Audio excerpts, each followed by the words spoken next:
Hi, Alison here from Essential Love, sharing the love one drop at a time.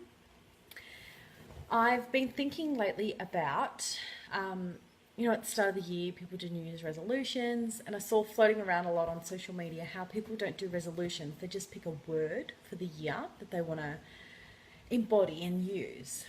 And when I saw it, I was like, yeah, that's a fantastic idea.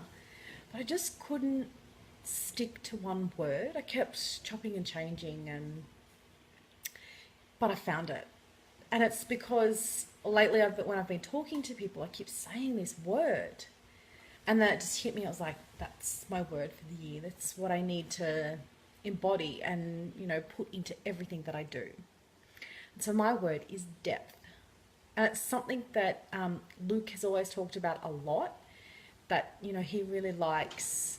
Is not that he's not interested, but he really enjoys deep, meaningful conversations. Anyone who knows him knows that that's true.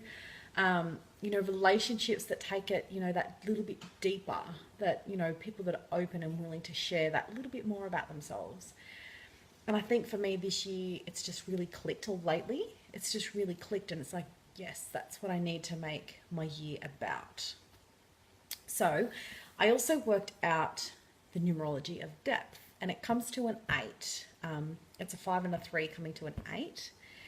And, for me, the 8 is about power and abundance. So it's like, when you tap in to this and make sure you do everything to in a deep and meaningful way, that you're not just, on a superficial level, that if you're meeting someone, you're genuinely interested in them. If you're going and learning something, you're genuinely interested in it. You immersing yourself in it. It's not just like this superficial level of learning or connecting. It's taking it to that next level.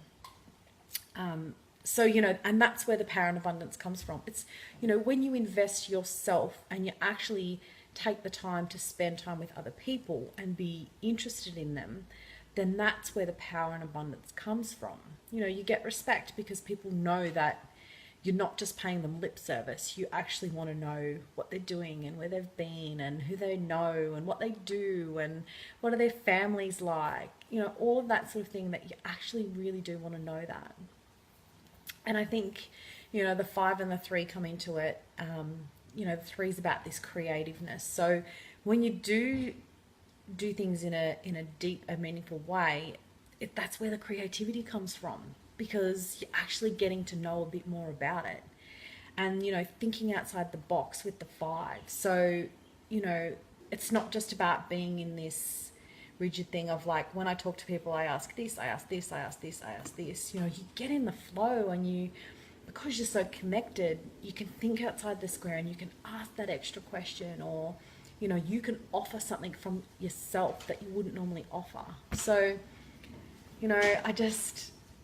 for me, that's what I'm really going to try and do with everything, not just with people, but, with the way I use the oils, or if I go and learn something. I'm going to convention next month for the doTERRA, and I'm also doing another course in Aurosoma, which is color therapy. So, when I'm at those things, just immersing myself in it, seeing how deep I can go into it, and just see what comes up. So this is like, just from working out the numbers of the word, it's taken it to another level for me. Again, I've looked at the depth, like what's behind the word. So that's what I'm, when I'm looking at the depth of something, what's behind that initial facade or that initial meeting point? What's behind that? Let's see what's there. I think for me, I'm excited, because when I do this and when I completely embody this, my life is going to be so rich and full of just amazing things. The possibilities are just infinite, and I cannot wait. So, have you got a word for this year? Have you ever heard of it before? Are you thinking about it? If you've got a word, comment below. I would love to hear it. See ya.